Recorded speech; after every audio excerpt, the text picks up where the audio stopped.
আচ্ছা, কেমন আছেন সবাই? আবার হাজির হয়ে গেলাম আমাদের লাইভ স্কুলে। আজকে আমাদের যে টপিক সেটা হচ্ছে মানে বর্তমান যে টপিক সেটা হচ্ছে হুন্ডের আহ্বান নীতি, হুন্ডের নীতি এবং পলির বর্জন নীতি। এখন আমাদের জানা দরকার যে আসলে এই নীতিগুলোর ফার্স্টে আমাদের যে আসছে আহ্বান নীতি।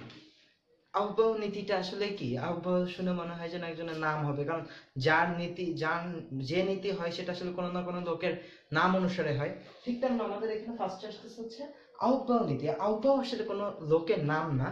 আহ্বায়ক একটা জার্মান শব্দ। এটা শব্দের অর্থটা হচ্ছে বিল্ডিং আপ। বিল্ডিং আপ মানে কি? কোনো একটা জিনিস গড়ে তোলা। আচ্ছা, ঠিক আছে, আমরা আহ্বায়ক নীতিতে আসবো। আহ্বায়ক নীতিতে আসার আগে আমাদের একটা কোশ্চেনের উত্তর দিই। সবাই জানি, ধরে নিলাম আমার অনেক টাকা আছে, আসলে নেই, কি আছে? আচ্ছা, ঠিক আছে, আমার অনেক টাকা আছে, আমি এখন একটা 10 তলা বিল্ডিং তুলবো। এখন 10 তলা বিল্ডিং তুলতে গেলে আমি কি সবার উপরে যে ইটটা লাগে, মানে ছাদের রেলিং এর জন্য, সেই ইটটা আগে দিব, নাকি একদম সবার নিচে যে ইটটা থাকে সেই নিচের ইটটা দিব? অফকোর্স নিচের ইটটা দিব। হ্যাঁ, নিচের ইটটাই দিতে হবে। কারণ হচ্ছে আমাদের আস্তে আস্তে নিচ থেকে উপরে উঠতে হবে, নট উপর থেকে আমি নিচে কিন্তু আসতে পারবো না। পরমাণুর ক্ষেত্রে আমাদের ইলেকট্রনগুলো কিভাবে বিন্যস্ত হয় এটাও কিন্তু আমাদের সেই একই প্রসিডিওর মেনে চলে। কিভাবে? মানে আমাদের ইলেকট্রন সমূহ সবসময় কম শক্তি স্তর, মানে কম শক্তি সম্পন্ন অরবিটালে আগে প্রবেশ করে, দেন আস্তে আস্তে যার থেকে একটু বেশি শক্তি, তার থেকে একটু বেশি শক্তি, এইভাবে আমাদের ইলেকট্রনগুলো প্রবেশ করে।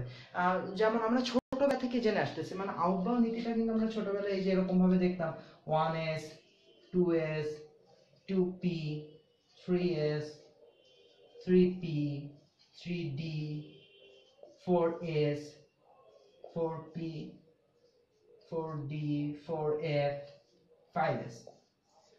জাস্ট মূলত এর মধ্যে আমাদের কাজ হয়ে যায়।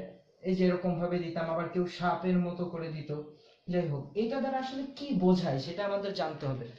আহ, যে এটা দ্বারা বোঝায় যে প্রথম ইলেকট্রনটা প্রবেশ করবে অন এস এ, তারপর ইলেকট্রন প্রবেশ করবে, মানে অন এস পুরো ফিল আপ হয়ে যাওয়ার পর ইলেকট্রন প্রবেশ করবে 2s, দেন প্রবেশ করবে 2p, তারপর 3s, তারপর 3p, দেন 4s, দেন 3d, তারপর 4p, 5s, এইভাবে ইলেকট্রনগুলো প্রবেশ করবে।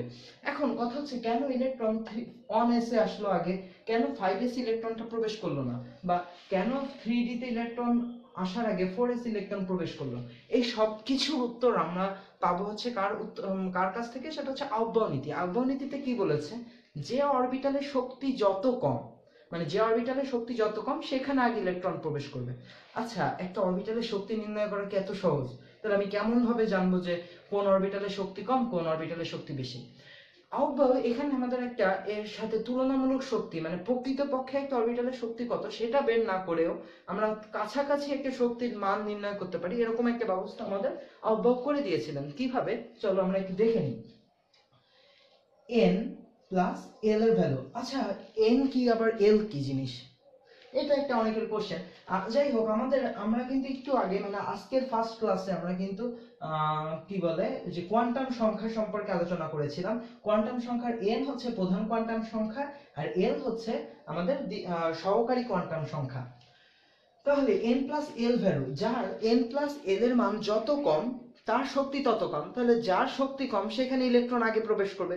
ঠিক তো? তাহলে দেখি আমাদের 1s এর ক্ষেত্রে শক্তি কত। আচ্ছা, তোমাদের আবার সুবিধার জন্য বলে দেই যে s অরবিটালের জন্য আমাদের l এর ভ্যালু হচ্ছে 0, p অরবিটালের জন্য 1, d অরবিটালের জন্য 2, f অরবিটালের জন্য 3।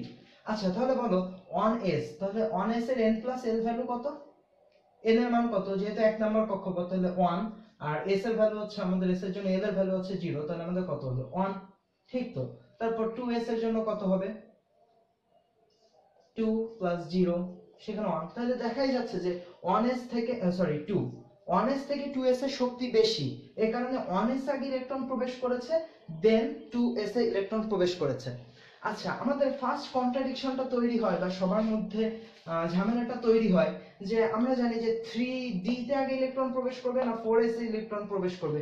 এখানে একটা কনফিউশন থাকে। দেখি আমরা আসলে n প্লাস l নীতি থেকে কিভাবে পাই। 3d এর জন্য n প্লাস l এর ভ্যালু কত? 3d এর জন্য n এর ভ্যালু 3, আর d এর ভ্যালু, d এর জন্য l এর ভ্যালু কত? 2। তাহলে আমাদের টোটাল ভ্যালু হচ্ছে 5। আর 4s এর জন্য,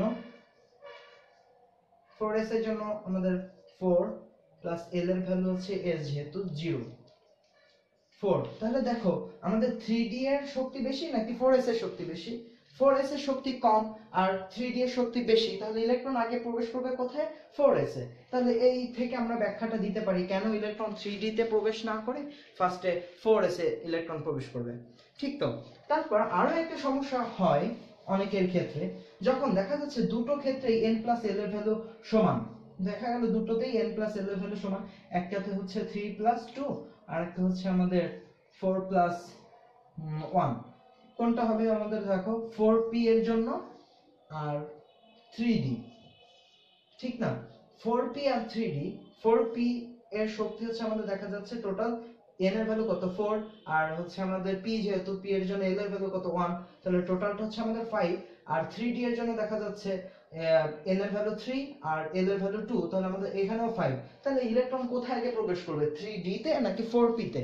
এটার সমাধান হচ্ছে যখন আমাদের দেখা যাচ্ছে n প্লাস l এই দুটোর মান সমান, তখন যার n এর মান কম, মানে যার n এর মান ছোট, যার n ছোট সেইটা আগে, সেইটার শক্তি তত কম। তাহলে দেখো আমাদের এখানে 4p এর ক্ষেত্রে আমাদের টোটাল 4p এরও যা আমাদের n প্লাস l, 3d এর n প্লাস l সমান। তাহলে আমাদের ইলেকট্রন আগে প্রবেশ করবে কোনটায়? ইলেকট্রন প্রবেশ করবে 3d তে। কেন? আমাদের এইখানে n এর ভ্যালু কম আর এখানে n এর ভ্যালু বেশি। মোটামুটি এটাই হচ্ছে আমাদের আউটবাউ নীতি অনুযায়ী যে কোথায় ইলেকট্রন আগে প্রবেশ করবে অথবা কোথায় ইলেকট্রন পরে প্রবেশ করবে এটা সম্পর্কিত আলোচনা। সো এই গেল আমাদের আউটবাউ নীতি। এখন আউটবাউ নীতির পরে আমাদের যে নীতিটা আসছে সেটা হচ্ছে হুন্ডের নীতি।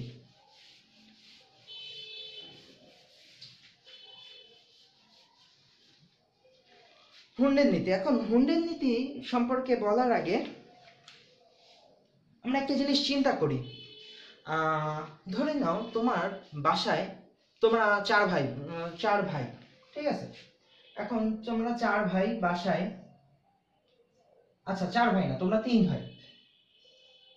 3 ভাই বাসায়, রুম আছে 3টা এবং 3 জনের মধ্যে প্রচন্ড তোমাদের মারামারি, কেউ কাউকে সহ্য করতে পারো না। তাহলে বাসায় রুম 3টা আছে, তোমরা 3 ভাই, বা বাবা মার জন্য আলাদা রুম আছে, তোমরা 3 ভাই, বাসায় 3টা রুম আছে তোমাদের 3 ভাইয়ের জন্য। তাহলে তোমরা কি করবা? চাইবা সব সময় আলাদা থাকতে, আলাদা থাকতে, মানে 3টা ঘরে, এই যে 3টা ঘরে আলাদা আলাদা ভাবে আছি। এখন দেখা গেল তোমাদের পরবর্তীতে আরো একজন কাজিন আসলো, তোমরা সেই কাজিনকেও সহ্য করতে পারো না। তখন কি হবে? তখন দেখা যাচ্ছে বাসায় তার রুম নেই, তখন বাধ্য হয়েই আমাদের আরেকজনকে মানে সেই কাজিনের সাথে রুম শেয়ার করতে হবে। যদি আরো একটা কাজিন আসে তখন আরেকজন রুম শেয়ার করবে, যদি আরো একটা কাজিন আসে তখন আরেকজন রুম শেয়ার করবে। আর তার থেকে যদি বেশি চলে আসে তাহলে দেখা যাবে যে রুমে আর থাকারই কোনো জায়গা নেই, মানে সেই কাজিন কোনো বাসায় ট্রান্সফার করে দিতে হবে, মানে অন্য কোনো কাজিনদের বাসায়। ঠিক আছে, আসলে জিনিসটা অনেকটা এরকম। ইলেকট্রন ক্ষেত্রেও ইলেকট্রনও চায় সবসময় একা একা থাকতে, মানে সবসময় নিজের ঘরে নিজে রাজত্ব করবে, এরকম। দুইজন চলে আসলে তো সমস্যা। তাহলে আমাদের দেখা যায় যে এস অরবিটালের জন্য ঘর আছে হচ্ছে আমাদের একটা, পি অরবিটালের ঘর আছে হচ্ছে আমাদের 3টা, ডি অরবিটালের ঘর আছে 5টা, এফ অরবিটালের আছে 7টা, এরকম। আচ্ছা দেখো, আমাদের যদি 3p5 হয় কোন একটা ইলেকট্রন, যার ইলেকট্রন মানে আসে 3p5, তখন আমাদের ফার্স্টে কি করতে হবে? 5টা ইলেকট্রন, তাই না? কিন্তু ঘর আছে কয়টা? 3টা। তাহলে আমরা কি করব? একটা, দুটো, 3টা, মানে আমরা আগে সবার আগে বেজোড় অবস্থায় ইলেকট্রন গুলোকে বসাই নিব। তারপর দেখা যাচ্ছে আমাদের এখনো লোক বাদ রয়েছে, তারপর আমি একটা দিলাম, তাহলে আমাদের 3p5 এর পজিশন হবে এরকম। কখনোই আমরা এমন ভাবে ইলেকট্রন বিন্যাস করব না, মানে হুন যেটা বলেছে এমন ভাবে ইলেকট্রন বিন্যাস করলাম না যে একবারে আমি সবকিছু বসাই দিব।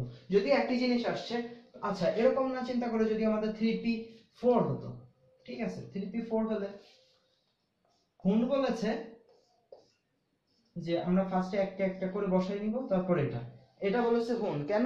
আমাদের ইলেকট্রনগুলো সবসময় চায় বেজোড় বা অযুগ্ম অবস্থায় থাকতে। এটা কি বোঝা গেছে?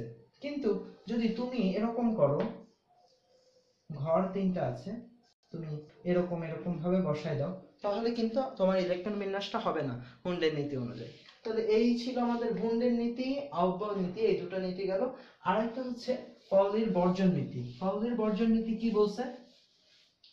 পাউলির বর্জন নীতি বলছে যে আমরা কোয়ান্টাম সংখ্যা কয়টা পেয়েছি? 4টা কোয়ান্টাম সংখ্যা, তাই তো? আমাদের 4টা কোয়ান্টাম সংখ্যা সরি, পাউলির বর্জন নীতিতে আমাদের বলেছে কোয়ান্টাম সংখ্যা আছে কয়টা, সরি আমরা কোয়ান্টাম সংখ্যা জানি 4টা, আর পাউলির বর্জন নীতি বলছে যে একটা পরমাণুর ভিতরে দুটো ইলেকট্রনের কোয়ান্টাম সংখ্যা 4টা কোয়ান্টাম সংখ্যার মানই সমান হতে পারে না, সর্বোচ্চ 3টা কোয়ান্টাম সংখ্যার মান সমান হতে পারে, একটা অবশ্যই আলাদা হতেই হবে। এটাই বলতে চেয়েছে হচ্ছে আমাদের পাউলির বর্জন নীতি। পরবর্তীতে পাউলির বর্জন নীতির সাহায্যে কিভাবে আমরা ইলেকট্রনের সংখ্যা নির্ণয় করতে পারি এটা নিয়ে আলোচনা করব। সো আজকের মানে বর্তমান যে ক্লাসটা এটা এখানেই সমাপ্ত। আমরা পরবর্তীতে দেখব পাউলির বর্জন নীতির সাহায্যে কিভাবে একটা ইলেকট্রনের সংখ্যাটা আমরা নির্ণয় করতে পারি। ঠিক আছে, বাই বাই।